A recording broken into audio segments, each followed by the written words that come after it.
Hi, I'm Ollie Powers. I'm the Secretary of URISA Texas. URISA Texas is once again pleased to announce that we are hosting the URISA Certified Asset Management Workshop in both Austin and San Antonio on November 2nd and 3rd. This workshop is going to be taught by Alan Iba, CEO of Data Transfer Solutions. The workshop is GIS focused, but it is intended for those who work in utility, transportation, engineering, planning, and environmental managers and analysts in both public and private sectors. I myself attended this workshop in the past, and I would highly recommend it to everyone. If you'd like more information, you can visit our events page at urisatexas.org. Okay, perfect. Patrick, do we have MAPI hours coming up, or is there anything we want to talk about there? Yep, the next one will be in Dallas. That'll be this Thursday. And another announcement will be going out about that very soon. Okay. All right, and let's see here. We're about 3 minutes after noon. So, well, everybody, as people keep coming on in, my name is Brian King. I work for Freeze and Nichols. I'm the Vice President of URISA Texas. And you already met Ollie and Patrick Young. Patrick, you can introduce yourself and your title. Yeah, I'm Patrick Young in Dallas. I work with AECOM. Okay. And he's our main event coordinator. So, well, we want to welcome everybody today for our October speaker series. We've got a great presentation lined out here for you. We have two well-respected GIS professionals with us today, Leslie Zolman and German Whitley. Both are on the GISCorps core committee for URISA International. Leslie's out of Montana, and she's been contributing since 2009 to the GISCorps, and she's gone all over the place. Her resume is pretty fantastic, from South Sudan to Ghana to working with Ebola, and so. But I'm sure you'll learn a whole lot more about her as we move through the presentation. So we appreciate you help us out today presenting Leslie.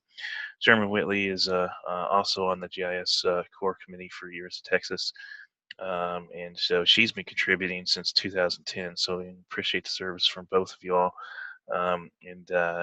She's worked on different projects from the DP arcade to Ebola. So without me talking too much more, we're going to go ahead and let these fine professionals present to you today. And so I'm going to turn it over. I'm going to mute everybody here except Leslie and German. So thank you all, and here we go.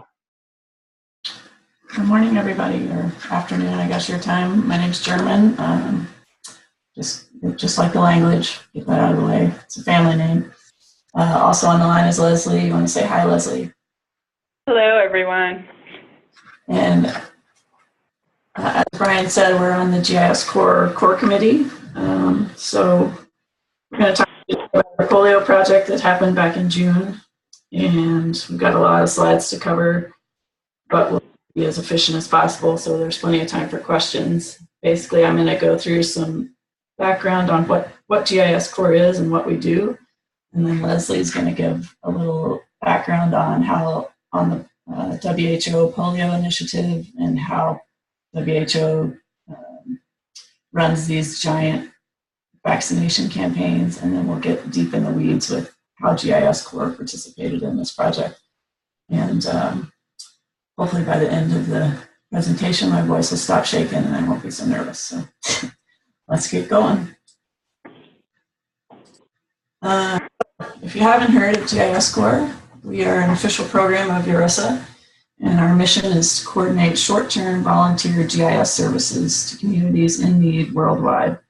It's basically, it was an idea that our founder, Sheree Alhami, came up with in 2001 and started talking about it with her peers and coworkers, and decided that it was a really good idea and GIS professionals would love to get involved in something like this. So URISA officially adopted this program in 2003.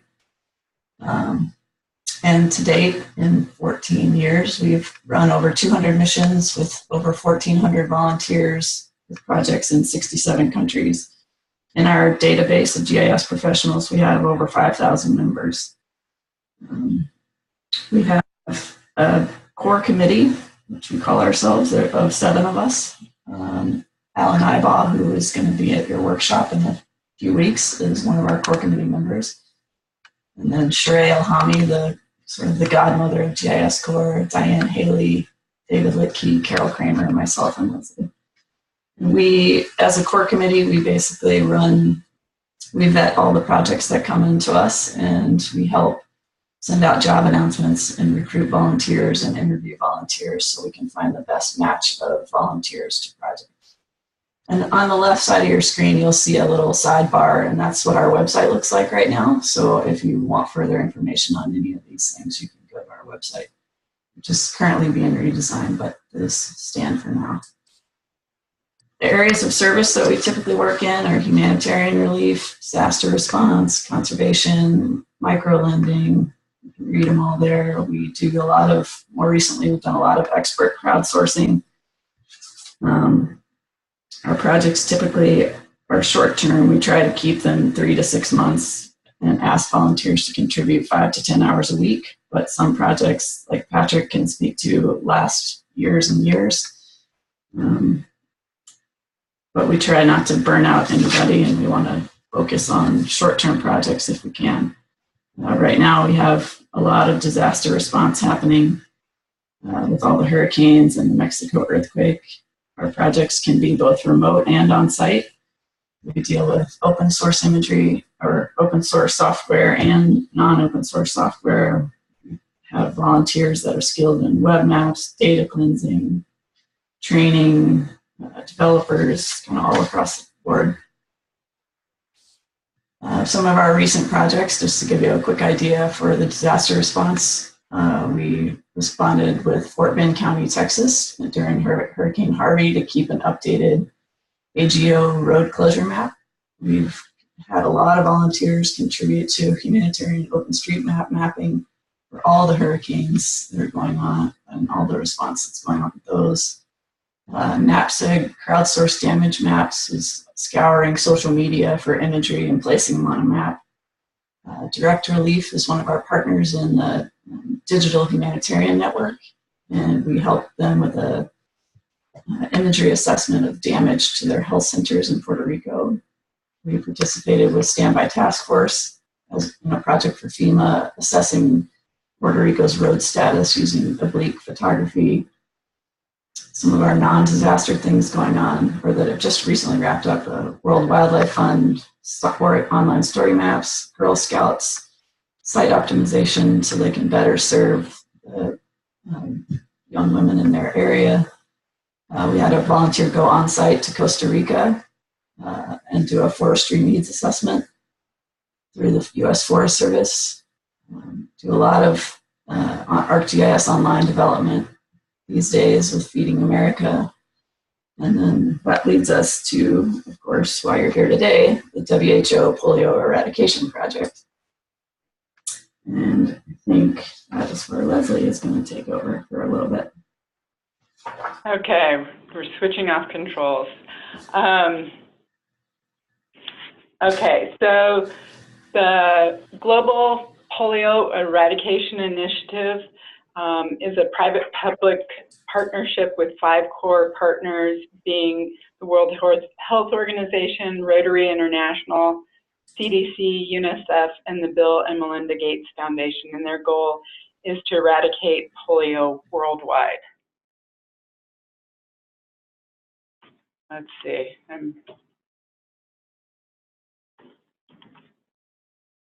Jeremy, oh, there we go. Oops, sorry guys. There we go.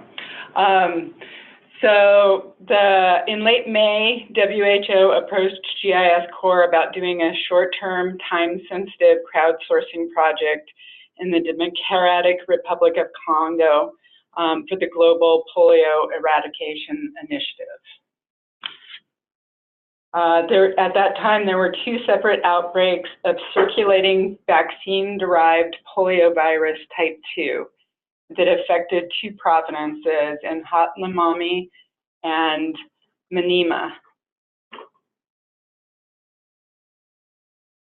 So WHO needed assistance to map all the structures in the region in an effort to better manage a wide-scale vaccine campaign. So WHO has been working on ways to better manage their wide-scale vaccine campaigns through a process called microplanning.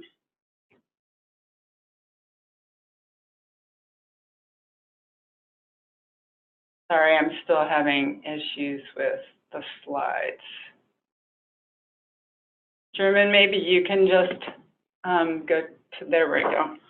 Microplanning uses satellite imagery to define areas that each team member will visit during a vaccine campaign. This ensures that all the structures in populated areas are visited. If census data is available, it can be used to cross-validate the team areas. Any overlaps between teams can be identified, and it also allows for accountability and transparency on allocation of resources. And finally, over time, it's possible to find areas that have not been visited or newly formed areas.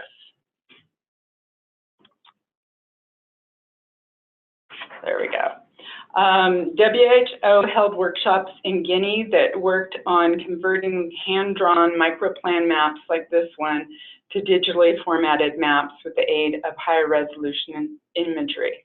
So this is an example of a map that was hand-drawn that would be used by a team in the field.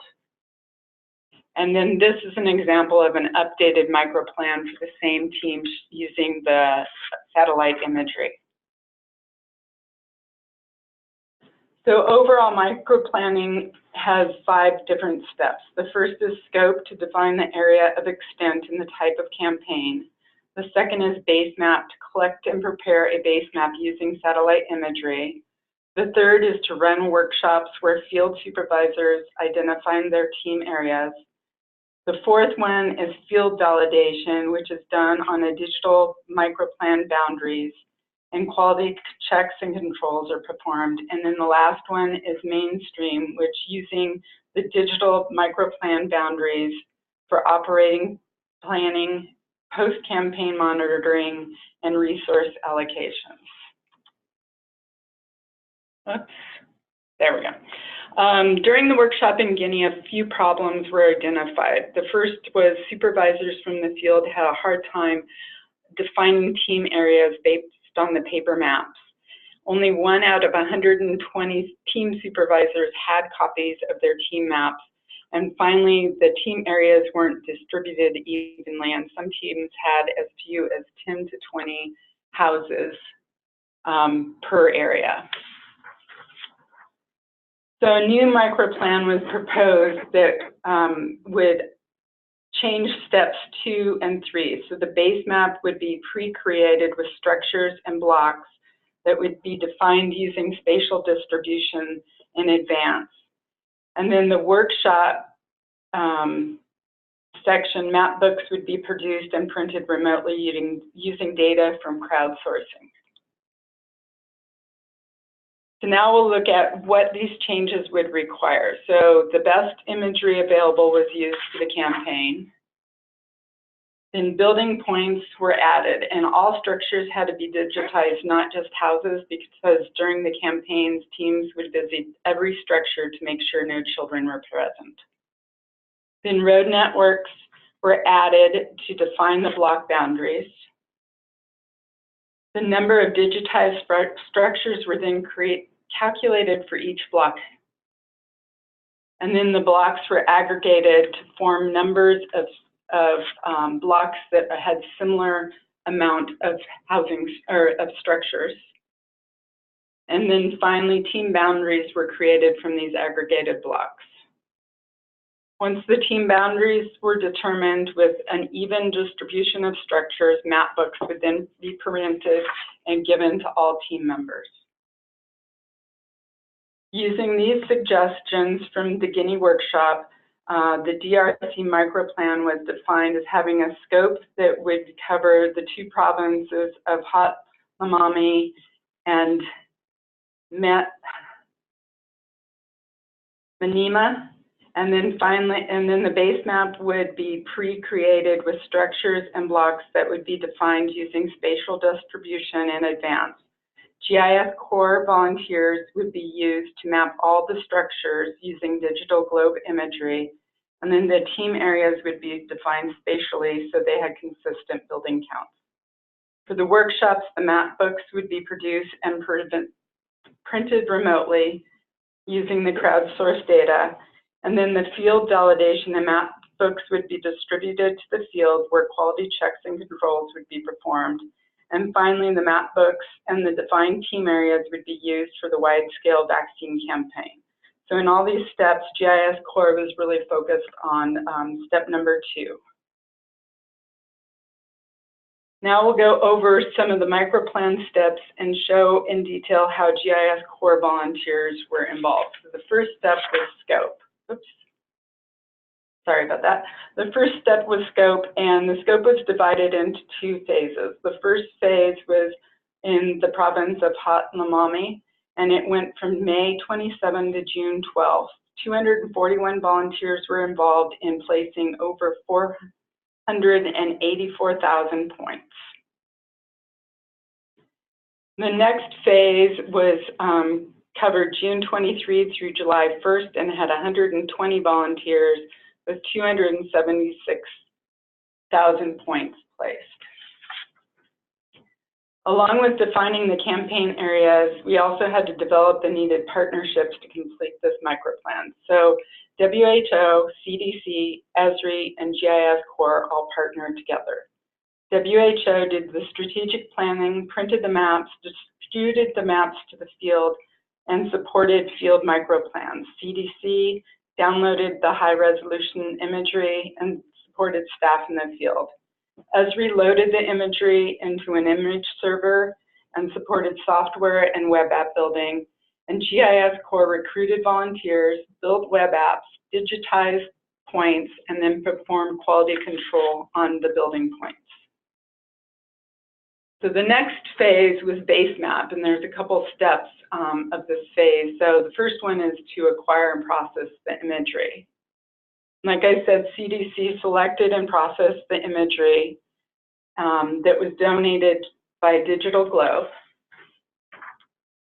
CDC then identified the most recent unextracted imagery available. The ESRI disaster response team then created mosaic data sets with the imagery and published them to an image server so GISCorps ArcGIS Online users could access the imagery. One of the restrictions Digital Globe had on the imagery was that it could not be made public. So GISCorps volunteers had to log into ArcGIS Online to view the imagery and work in the app. As new volunteers registered to participate, GISCorps ArcGIS Online administrators had to create blocks of accounts several times a day. Over the total of the project, over 400 volunteers were added to our ArcGIS Online account. During this time, ESRI generously increased the number of GISCorps ArcGIS Online users as we expanded the project. So step 2 under base map is app and workflow. So one of the big things we did was used groups within ArcGIS Online to organize the items and access for people to use. So one of the first groups that we created was the DRC Admin Edit Collaboration Group. And this allowed everybody in the group to edit and share within that group. And it was limited to just the leads at WHO, CDC, ESRI, and GISCorps. And this group allowed everybody to edit items as needed without having to have admin role level within the GISCorps ArcGIS Online subscription. And this was important because we needed everybody to be able to add items and edit each other's items, but we did not want to give full admin rights to anybody outside GISCorps. The next group we created was the DRC group, which was used to provide access to the apps and all the needed items for the digitizing volunteers. Each volunteer that was created was added to this group and then given a custom role that limited their privileges and credit usage.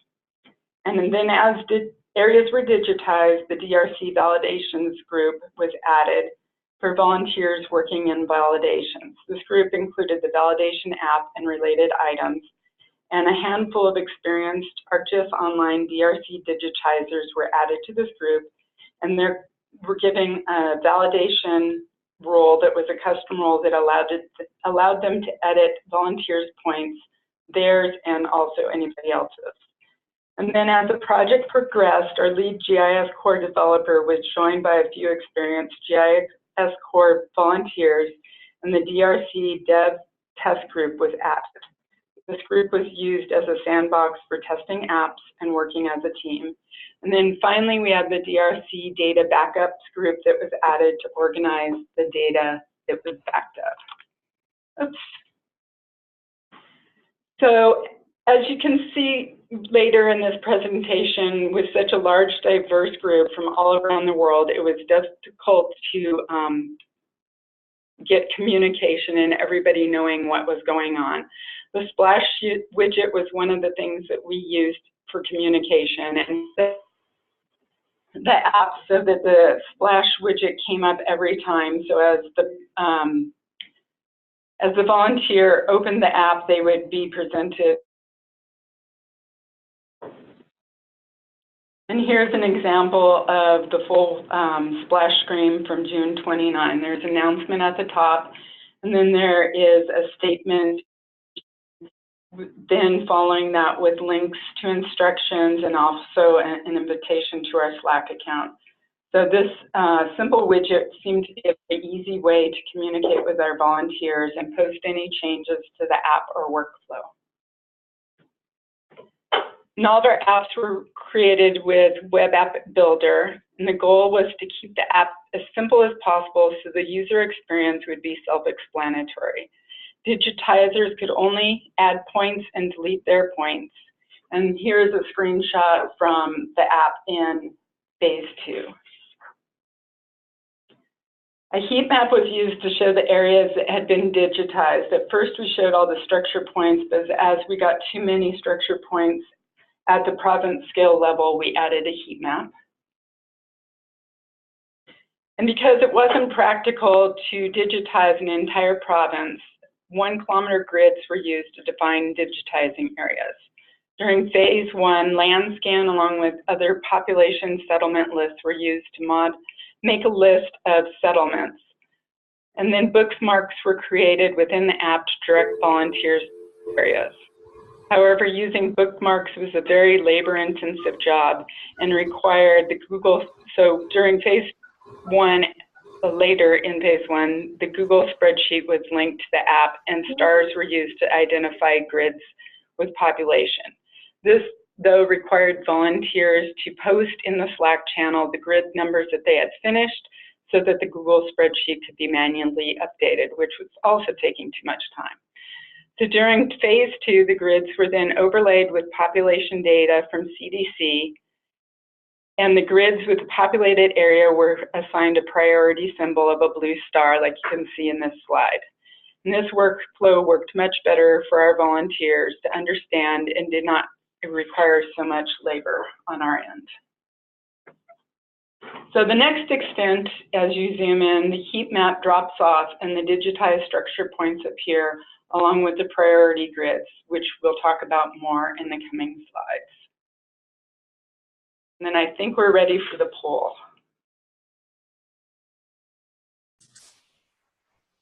So Brian, I think it's going to launch a poll, and if you all can click on your answers, we'll review the answers at the end.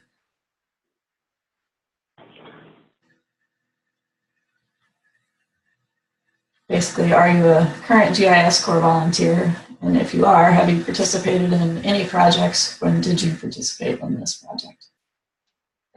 And if you're in a room full of people, then you can just give your best guess. Okay, so we'll keep moving through this so we don't run out of time.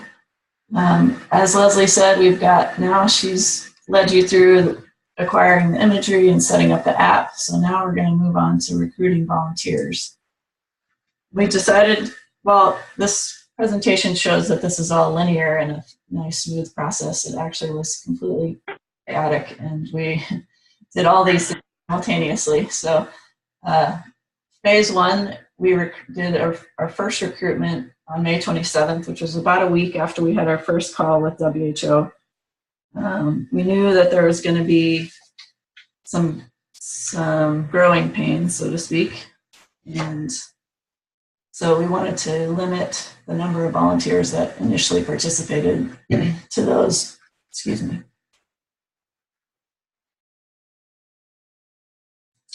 We wanted to limit the volunteers to those that had AGO experience, just because we didn't know what kind of bumps in the road we might hit. And that was really good, because the first week, if any of you were in that pilot group, it was chaos, and there was a lot of issues with server response, and we'll go through some of the lessons learned a little further on in the presentation. But if any of you were in that first group, we appreciate your patience, and the initial group helped us develop the workflows more fully and sort of head off some of the problems we thought we might see if we opened up the recruitment to more volunteers. So after a few days, when things stabilized a little with the app and the imagery and the workflows, we decided to send out the announcement to all of our volunteers, as well as Esri staff, CDC partners, youth mappers, and I know the announcement went out on several listservs outside of GISCorps. So I think Leslie mentioned the first phase. I think we had over 200 volunteers participate, and it was quite successful once we got going and things smoothed out a little.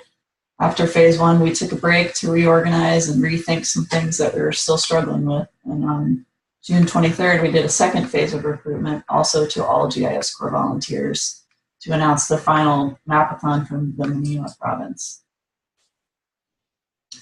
Along with the phase two recruitment, we decided we needed some more help in the Slack channels, because we were struggling to keep up with the time zones. Most of our core committee members and managers were based in the US, so having round-the-clock support was not really possible at that time. So we recruited some people to help moderate questions, and as well as help with technical issues and help with development and some things that were not appropriate for the public groups, but that we still needed help with. And 16 different people were selected across multiple time zones to help with that. As Leslie mentioned, when we first asked volunteers to sign up, they signed up on a Google Sheet, and then we added them to AGO using the CSV bulk file add upload, whatever it's called. And so we would do them in batches a few times a day, and we made sure all the usernames ended with _DRC, so we could easily identify who was with this project and who was working on other projects that we had going outside of this. With over 300 something volunteers that signed up, we realized that we needed a way to communicate with everybody. And I had used Slack through some other volunteer groups I'm with, and thought it might be a good option for us to explore as GISCorps. We had never used it before. We'd always just done Skype and Google Docs, because we'd never had a project of this scope. So we decided to launch a Slack channel for GISCorps, which we're still using today. And it was a great place for people to ask questions and just kind of see what was going on day to day. We were also able to cheerlead. I don't know that Leslie and I are natural cheerleaders, but we did our best to try to motivate people and post milestones and let everyone know how we were doing on our progress.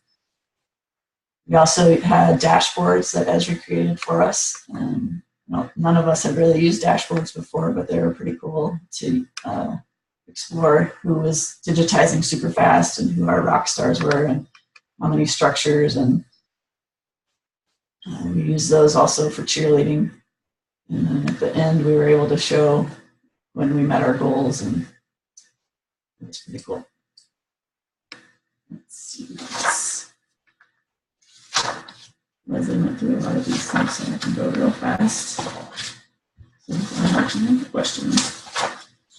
Okay, so we've got our apps, we've got our images, we've got our volunteers, we've got our communication. So what's next? Let's start using the app. As Leslie said, we had a priority grid map, these little blue stars. I'll talk about in the lessons learned section a little bit later about how we got to that point. Zoom in, see all your points. You select a grid with a blue star, and we needed a process to where volunteers could check out a square so people weren't working in the same squares and overlapping each other. So we had a checkout box that you could flag a square that you're working in as checked out, and then when you were done, you checked it back in. And it wasn't a hard freeze on that square, which could have been a problem. If we'd had more people, it might have been a problem because it didn't totally lock out the square. It just displayed that someone was working there so other people would know. In the future, if we did it again, we might try to find a way to actually lock out where only one person can work within that one grid. But overall, we didn't end up with too many duplicate points. Here's just some quick samples of, that's the imagery. Zoom in closer. I think the imagery was easily sub-metered. I can't remember the resolution. I think it varied from strip to strip, but basically you clicked on that little edit widget in the yellow circle, and you would click on the structure template, and then click a point, and go back and click on the structure template, and click another point. We realized early on that was very tedious to have to click back and forth on the template.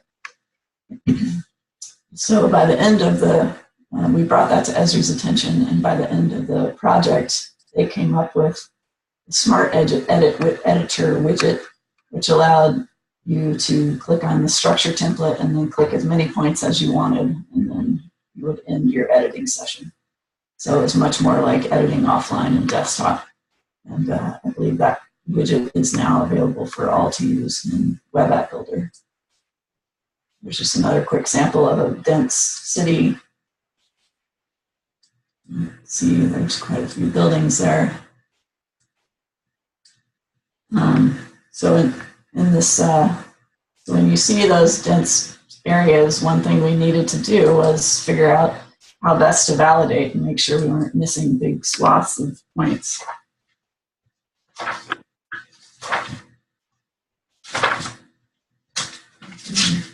Ahead of myself.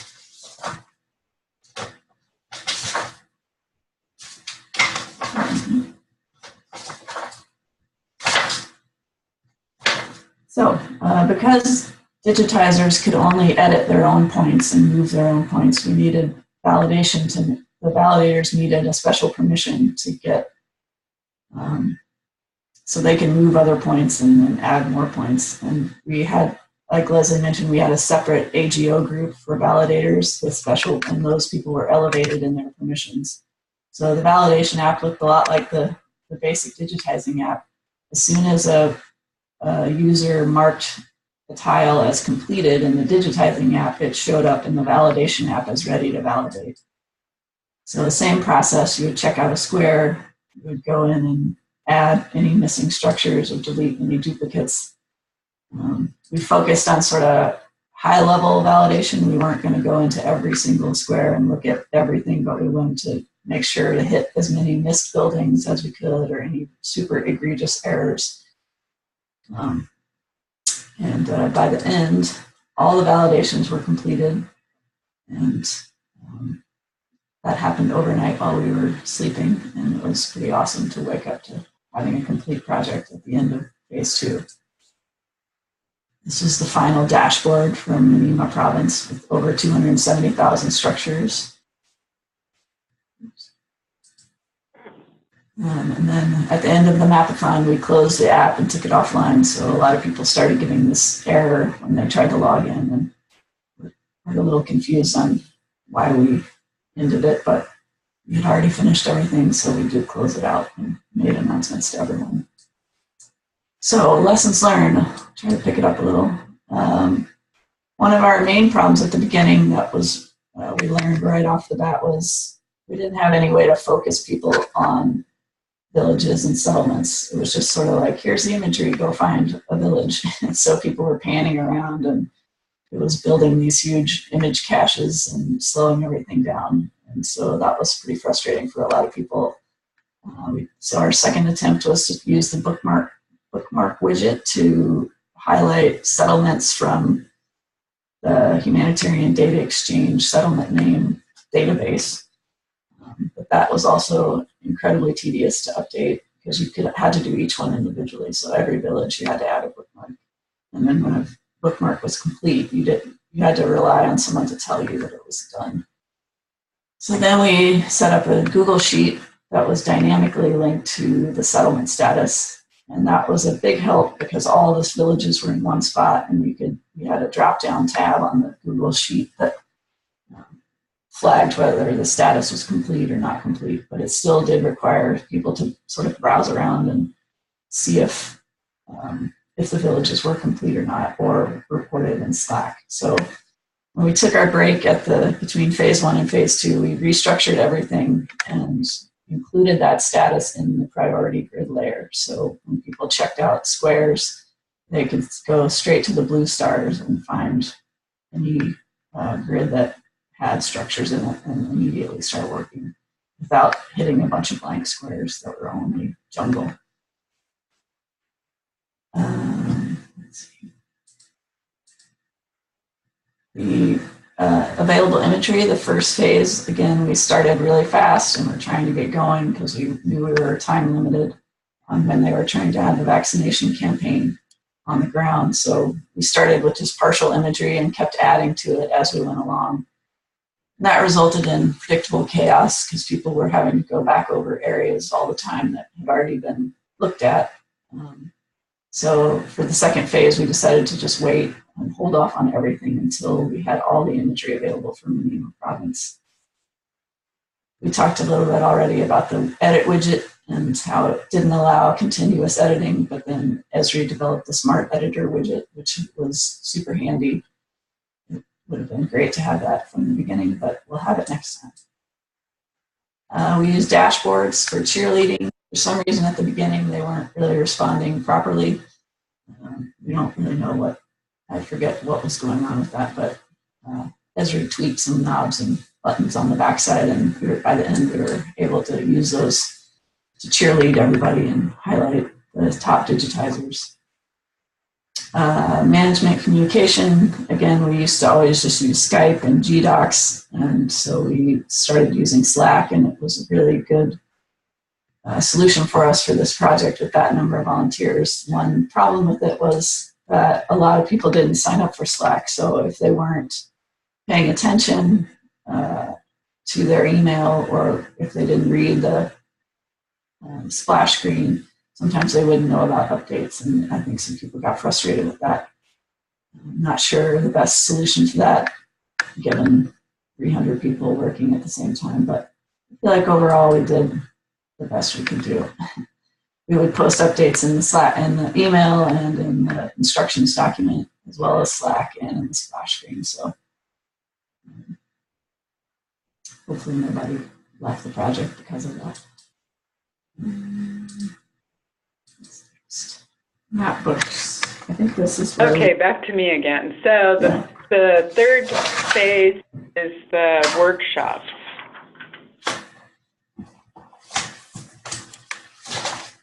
There we go. So after GISCorps volunteers digitized the locations for structures during the 2 phases, WHO created map books and then printed them and held workshops within the country with the Ministry of Health and the WHO county office. So here's an example of an overview map and a printed map book page. And if you can see all those little red rings, those are the structures that our wonderful volunteers added. And here's an example of some printed map books where settlement is divided onto 2 pages. So printing a great quantity of large maps in DRC ended up being a humongous challenge. There were only 2 printers that were located within the country that could do the printing, And WHO was hoping to print it on A3 or tabloid-sized paper, but that paper could not be found within DRC. So WHO looked into importing the paper, but due to cost and time, they weren't able to do that. So the map books ended up being printed on smaller paper than originally planned. So the next step is field validation. And the map books were then distributed to the field, which was another large project. So after they were printed, it took many days to travel by land or either take flights, which you had to fly out of DRC and then back into the country to get to the affected provinces. Once the map books were received in the field, quality checks and controls were performed. So this one is all in French, because that's what they speak in DRC, but it just gives an example of how the map books then were quality checked. And then the last section is mainstream. So the map books and defined team areas were then used in 2 large-scale vaccine campaigns. One ran June 27 to 29 and was in both of the affected provinces. And another one ran July 13 and 15, and then July 20 and 22. And currently, there's activities focusing on mainstreaming this work for bigger areas.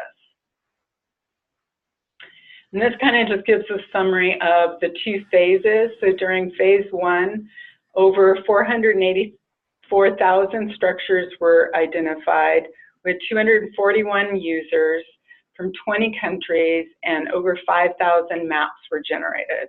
And then during phase 2, we added 276,000 structures, had 120 users, and generated 6,000 maps.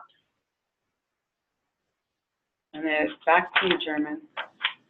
So yeah, some final stats. 6 weeks start to finish from our first phone call with WHO. That included 21 days of volunteer digitizing, 280 volunteers, 750,000 or more structures, 5,000 hours of volunteer time, 10,000 map pages printed, and over 120,000 children under the age of 5 were vaccinated through this campaign. So in my mind, that's pretty huge success. We got some great acknowledgement at the user conference this summer. Jack put our volunteers up on the big screen in our little crowdsourced village mapping capture. This was a poster presentation that the CDC person, Brian Kaplan, put together with Ravi Shankar, who is our WHO lead. They presented that in the map gallery. This is some of our group at the user conference. These are all a snapshot of our amazing volunteers and the polio bear there in the middle. This is a little screen clip that our awesome developer Jeff Pierce put together of the sort of how the points materialized in the first phase. I just like to watch it. I think it's cool. So we put a lot of points on a map. It looks like from our poll results, we have a few volunteers out there. 4 of you are volunteers already. 4 have participated in projects, and 1 was participated in this project. So that's good to know. And if you're not a volunteer and this sounds like something that would interest you, if you go to our website, you can see the sign up to volunteer page. There's no commitment. Once you sign up, there's no fees. By signing up, you get into our database, you get a quarterly newsletter, you get occasional announcements, and you get recruitments that you're qualified for based on what you put in your sign up. If you are a current volunteer and you haven't updated your record, then you should do that soon. It's over there on right next to the right of sign up to volunteer, access your record, update your skills list if you haven't in a while. And I think that's where we're going to call it, and we'll have about not quite 15 minutes for questions. Perfect, Leslie and Sherman. Thank you so much for the pretty amazing presentation today. So we have a lot of people on here. So if you want to type something into the chat box, we'll read them off here to you. Let's see here. One question is from Patrick Young. Are there other projects in the works where the same process will be used in DRC or elsewhere? We have talked to WHO about some things in Africa, but nothing has materialized yet. I know Leslie has been in talks with some other people as well, not specifically to polio, but hopefully we can get some more. One thing I wanted to mention is if you know of groups that need GIS help like this, then please point them in our direction, because we tend to have more volunteers than we have projects. So point them our way. Yeah, and I know I've been talking with WWF that is possibly wanting to do a project similar to identify water holes in Africa. So again, that it's a big project, and the biggest thing that we seem to have issues with is the imagery, getting the correct imagery and getting it up and having somebody to host it. But I had a lot of fun. This was a big project and a lot of work, but I'm sure that we will do more like this in the future. Nice. Well, we've got a good shout out from Wendy Nelson, the executive director of your Hi, Wendy. And so basically, Wendy says, we love GISCorps. For those of you attending ERISA's GIS Pro in Jacksonville next week, we'll have a great overview of the GISCorps projects during the awards breakfast. We're also hosting a humanitarian OpenStreetMap Mapathon on Monday evening, since so many people will want to learn how to contribute. So thanks for that, Wendy. Yeah, and also I think German covered this in our current projects, but we do work with OpenStreetMap a lot and point our volunteers towards their projects. And we're going to be working on getting some training so that we can have a little bit more advanced GIS skills being able to be used in the OpenStreetMap projects in the future. Great, great. Well, I have a question for you here. So, well, do you all have meetings? I mean, I know people can fill out something online, but do you all have a way of meeting up where you can actually communicate with people? Right now we don't. We actually talked about that at the user conference this year. Right now our core committee has a monthly call to go over active projects, but we don't have a sort of a social aspect to this, and we've thought of using leveraging the ERISA groups to start something up like that, but we just haven't gotten there. Well, we can talk offline, but Patrick and Ollie and myself and ERISA Texas will be happy to assist in any way, and we can use our Zoom account too. So be glad to help. Great. Yeah, and we do meet annually at the Esri UC, just a 1-hour meeting. But again, it's kind of just to go over our projects and give a report to all of our members that want to show up. Sure. We understand. So yeah. Well, let us know, and we'll try to coordinate that. I'm just going to share my other screen. We do have a landing page on AGO. Esri is very generous with supporting our AGO account. So if you want to go there, you can see a map with all of our missions and everywhere that we've worked in the past, and you can click on them and see what those projects were about. And then we also have a volunteer location. About 85% of our vols are in the US, but we do have them all over the world. So. Well, that's great. Well, we're got about 9 minutes or 8 minutes left here, so if anybody has any other questions, let us know. But Leslie and German, we really appreciate it. And before we leave here, Ollie, I believe, is going to, we've got a couple workshops coming up. We want to just remind everybody before you all jump off. If Ollie, you want to announce that again, that'd be great.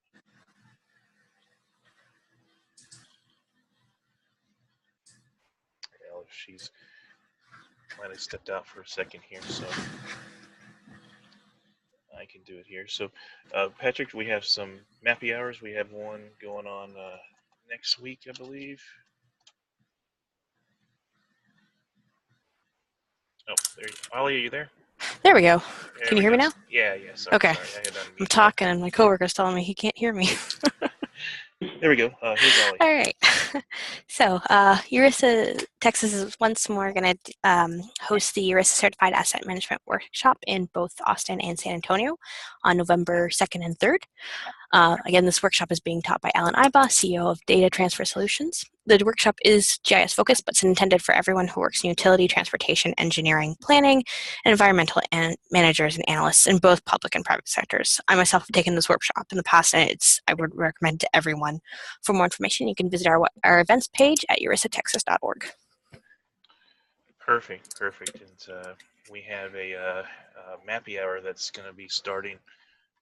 Actually, it's going to be happening in a couple days from now. Is it October the 19th at Katy Trail Ice House in Dallas, Texas. So if you're around, you can check out it on our website as well. So if you want to go attend the Mappy Hour and be social, then there you go. So, and let's see here.